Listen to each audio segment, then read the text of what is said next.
Dahil mga kaibigan, sa napakainit ng panahon ngayon at talagang nag-iinit kami pagkatapos namin kumain ng tanghalian, naisipan po namin na bumili ng shake dahil nga po sa nanalo sila kaya nanlibre po sila.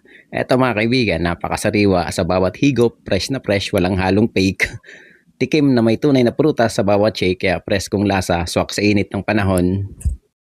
Sariwa mga kaibigan, yung ginagamit mo nilang mga prutas katulad po ng mangga, ng abokado at ng saging. Once matikman mo, babalik-balikan mo po talaga. Natural na tamis, siguradong panalo.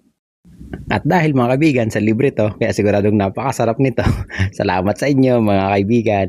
Eto mga kaibigan, mga lods, ang pinili namin po ay 85 pesos lang. Yung pinakamaliit po nila, 12 ounce.